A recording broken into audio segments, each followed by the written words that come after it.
نہیں کر سکتے، اللہ کی قسم اتنے گناہ نہیں کر سکتے کہ زمین سے اٹھائیں اور آسمان کی چھت کو لگائیں۔ ہمارے گناہوں سے تو ہمارا گھر نہیں بھرتا، زمین کہاں سے بھرے گی؟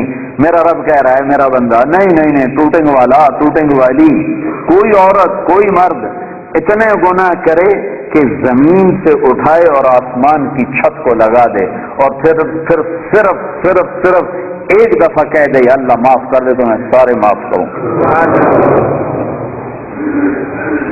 بنو اسرائیل میں ایک نوجوان رہتا تھا، اس کا نام تھا کفل۔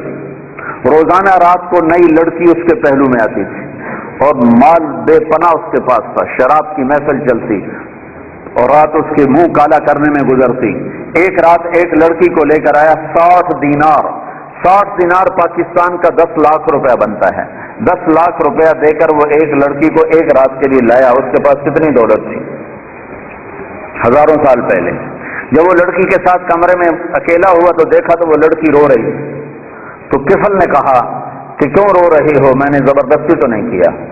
تو وہ اس نے روتے ہوئے کہا کفل میں پیشہ ور عورت نہیں ہوں، میں عزت والی ہوں، حرمت والی ہوں، مجھے بھوک نے یہاں تک پہنچایا ہے، مجھے فاقے نے یہاں تک پہنچایا ہے۔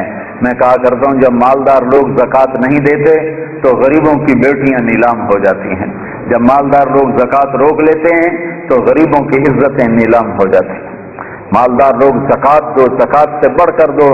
کفل میں پیشہ ور نہیں ہوں، میں عزت دار ہوں، مجھے بھوک نے یہاں تک پہنچایا ہے۔ تو وہ کفل وحشی انسان، نہ کسی پر رحم کھانے والا، نہ کسی پر اس کو رحم آنے والا، پتہ نہیں اس کے آنسوؤں کو دیکھ کر اسے کیا ہوا، ایک دم کفل نے رونا شروع کر دیا اور کہنے لگا تو میری بہن ہے، جس عزت کے ساتھ آئی تھی اسی عزت کے ساتھ واپس چلی جا، اور میں تیرے آنسوؤں کے توفیل توبہ کرتا ہوں، تو میرے لیے دعا کر، میں بہت کتا انسان ہوں، میرا اللہ میری بخشش کر دے، میں بہت گنہگار ہوں۔ وہ عورت عزت کے ساتھ اٹھی اور اپنے گھر چلی گئی، اور پیچھے کفل کو نہیں خبر کہ اگلے لمحے میں کیا ہونے والا ہے۔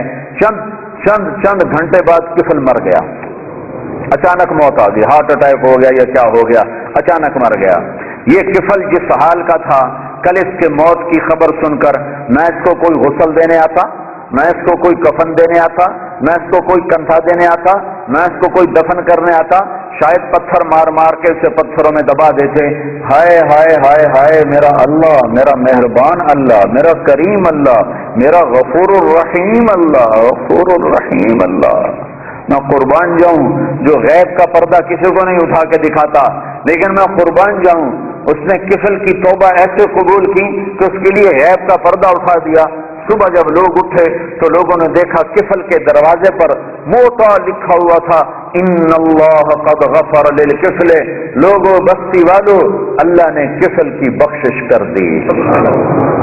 یہ اعلان کیوں لکھوایا کہ اٹھو اٹھو اٹھو میرا ولی مر گیا ہے، اس کا جنازہ، اس کا دفن، اس کا کفن، اس کا غسل انتظام کرو، اب یہ میرا ولی بن کے مرا ہے۔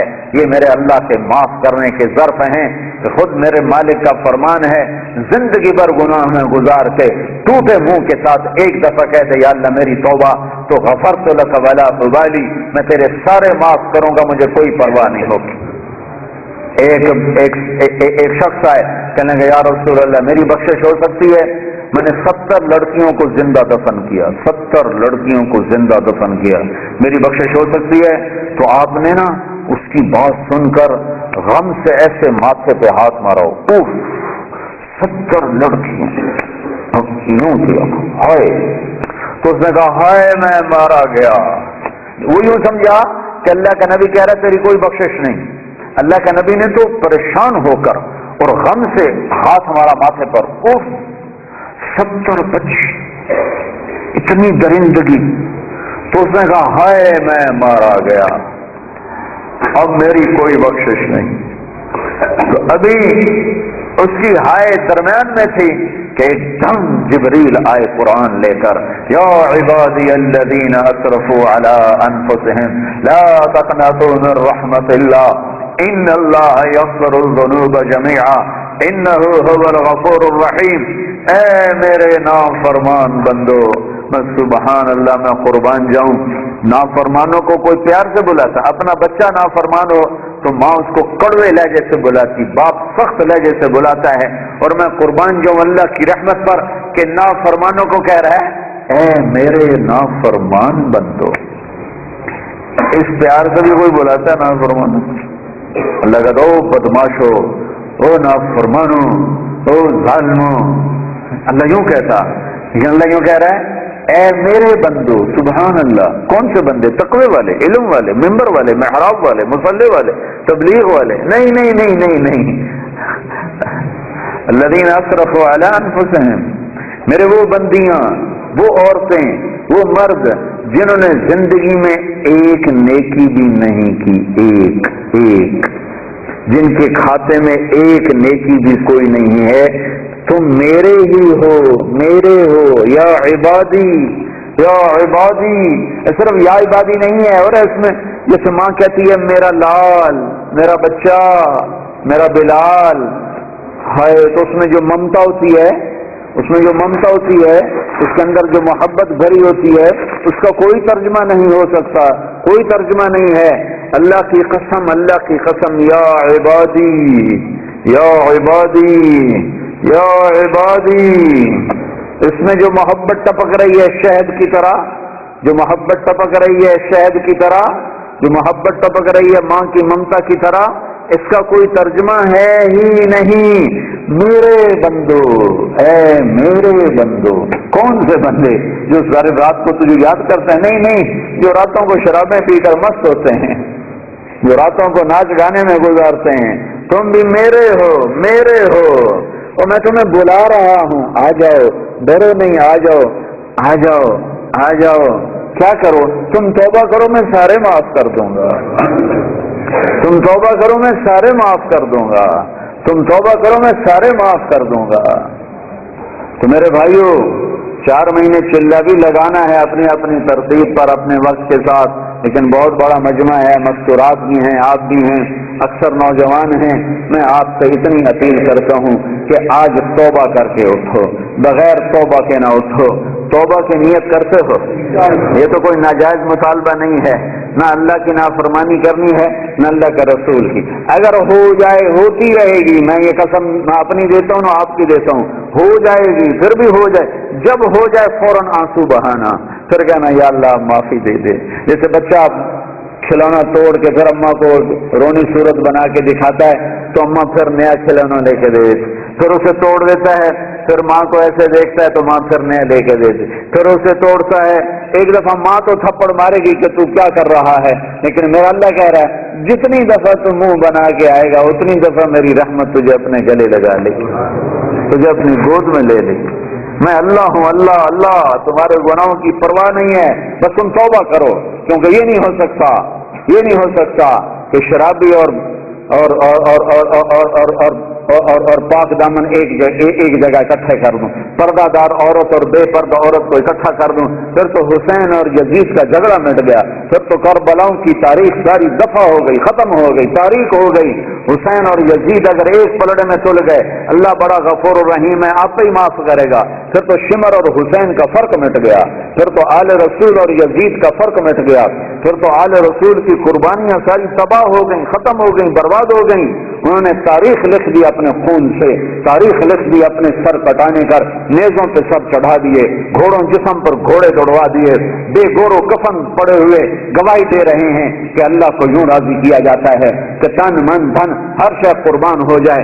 یہ وہ وجود ہے جس کو میرے نبی نے چوما تھا، ہونٹوں سے ہونٹ لگائے تھے، سینے کو چوما تھا، کمر کو چوما تھا، کمر پہ بٹھایا تھا، ہاتھوں پہ اٹھایا تھا، سینے پہ لٹایا تھا۔ آج وہی حسین کا کٹا ہوا سر ابن زیاد کے سامنے پڑا ہے، اور ابن زیاد کے ہاتھ میں ایک چھڑی ہے، اور وہ چھڑی ایسے منہ پہ مارتا ہے، ایسے منہ پہ مارتا ہے، 2-3 دفعہ منہ پہ ماری، یہاں ایسے ماری بدبخت نے۔ تو حضرت انس رضی اللہ عنہ کھڑے ہو گئے، کہنے کہ بدبخت، یہ چھڑی ادھر سے ہٹا، میں نے ان ہونٹوں پہ اللہ کے نبی کے ہونٹوں کو لگتے دیکھا ہوا ہے۔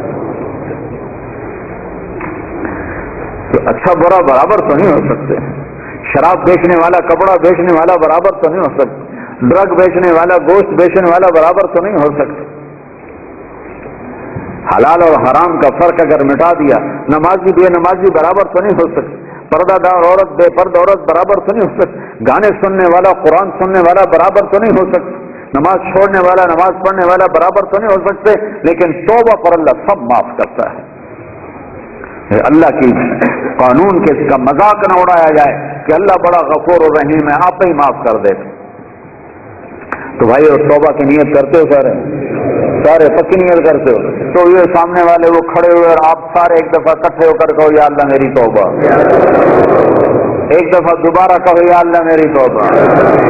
جو مستورات بیٹھی ہیں ان سے بھی کہتا ہوں آپ سب مل کر تیسری دفعہ پھر کہو یا اللہ میری توبہ۔ اگر آپ نے دل سے کہا ہے، میں 3 دفعہ کہلواتا ہوں، اللہ کرے آپ نے دل سے کہہ دیا ہو، اگر دل سے کہا ہے تو اللہ کی قسم آپ کے سارے گناہ معاف ہو گئے۔ آپ سارا مجمع عورتوں کا مردوں کا ایسے بیٹھے ہو جیسے ابھی ماں نے جنا ہو، ابھی جیسے بچہ پیدا ہوتا ہے اس کے ذمہ کوئی گناہ ہوتا ہے، 15 سال تک تو اس کو کچھ لکھا ہی نہیں جاتا، تو پیدا ہونے والا بچہ تو بالکل پاک صاف معصوم، تو آپ کا یہ سارا مجمع جو بیٹھا ہوا ہے میرے سامنے، وہ جو کھڑا ہوا ہے، جو اوپر وہ گیلریوں میں سے روشن دانوں سے جھانک رہا ہے، جو مستورات بیٹھی ہیں جنہوں نے توبہ کی ہے، اللہ کے فضل و کرم سے وہ اس وقت ایسے ہو گئے جیسے ابھی ماں نے جنم دیا ہو، آپ کے پچھلے سارے گناہ معاف ہو گئے۔ نئی زندگی شروع کرو، نئی زندگی شروع کرو، اپنی توبہ کو پختہ کرنا ہے، جب ٹوٹ جائے تو گھبرانا نہیں، پھر رو دینا، پھر رو دینا، پھر رو دینا۔ اللہ تعالیٰ ماؤں سے زیادہ شفیق ہے، ماں تنگ نہیں پڑتی، کبھی کسی موقع پر ماں تو تنگ پڑ جاتی ہے، اللہ تنگ نہیں پڑتا۔ تمہیں اللہ کی رحمت کا کیا سناؤں، بڑے زمانے بعد یاد آیا، قارون بہت بڑا مجرم گزرا ہے، اس نے موسیٰ علیہ السلام پہ زنا کی تہمت لگا دی تھی، تو اللہ نے اس کو زمین میں دھسایا، موسیٰ علیہ السلام کو اختیار دے دیا، موسیٰ تجھے اختیار ہے، تو موسیٰ علیہ السلام نے زمین سے کہا قارون کو پکڑ لے، تو قارون کو زمین نے کھینچا تو وہ یہاں تک ٹخنوں تک اندر گیا، تو کہنے کا موسیٰ مجھے معاف کر دے، تو اور پکڑو، تو گھٹنوں تک اندر چلے گئے، موسیٰ مجھے معافی دے دے آئندہ نہیں کروں، اور پکڑو، وہ کمر تک اندر چلے گئے، موسیٰ مجھے معافی دے دے آئندہ نہیں کروں گا، انہوں نے کہا اور پکڑو، وہ سینے تک چلا گیا، موسیٰ مجھے معافی دے دے آئندہ نہیں کروں گا، اور پکڑو، وہ سارا اندر چلا گیا۔ قارون ان قارون کان من قوم موسیٰ فبغى علیہم، یہ پورا دو رکوع قرآن کے اللہ نے قارون کی برائی میں اتارے ہیں، تو اللہ نے موسیٰ سے کہا موسیٰ تیری منتیں کرتا رہا تو نے معاف نہ کیا، میری عزت کی قسم ایک دفعہ میری محنت کرتا میں نکال کے باہر کھڑا کر دیتا۔ قارون، ارے بھائی قارون، اور تم تو محمد مصطفیٰ کے امتی بیٹھے ہو، وہ کہہ رہا ہے قارون میری محنت کرتا تو میں نکال کے باہر کھڑا کر دیتا، تینوں میں آپ پہ راضی کر لوا انہوں میں چھڑ دے بنا ہے، پر اس میری محنت ہی نہیں کی۔ تو بھائیو اللہ ایسا کریم ہے، تو توبہ کی تو سارے بھائی نے نیت کر لی نا، ٹوٹ جائے پھر کر لینا، ٹوٹ جائے پھر کر لینا۔ انسان جو ہے، بشر جو ہے، ہو جاتا ہے گناہ، جب آنسو بہاؤ گے تو میرے رب کو غفور الرحیم پاؤ گے، مہربان پاؤ گے، کرم نواز پاؤ گے، شرموں والا پاؤ گے، حیا والا پاؤ گے، اس کے دربار میں نا امیدی حرام ہے، حرام ہے، حرام ہے۔ وہ کہتا اگر میں کسی کو پکڑتا دنیا میں فوری پکڑ آتی میری، تو میں ان کو پکڑتا جو میری رحمت سے نا امید ہوئے بیٹھے۔ ایک دفعہ میں مسجد میں بیٹھا تھا اپنی، تو 4 نوجوان آئے، کہنے کہ جی زندگی میں نہ نماز پڑھی نہ روزہ رکھا، اور ان کی عمر تھی کوئی 25-30 سال کے درمیان، زندگی میں 2 روزے رکھے تھے، زندگی میں 2 روزے، اور شراب پی کے افطار کیے تھے۔ تو ہم یہ سمجھتے تھے ہماری بخشش کوئی نہیں ہے، ہم نے تو دوزخ میں جانا ہے، تو لہذا جو مزہ ہم لے سکتے ہیں یہاں لے لیں، یہ ہمارا ذہن تھا۔ ایک دفعہ ہم گاڑی میں بیٹھے تھے، تو ایک ہمارا دوست ہمارے ساتھ بیٹھا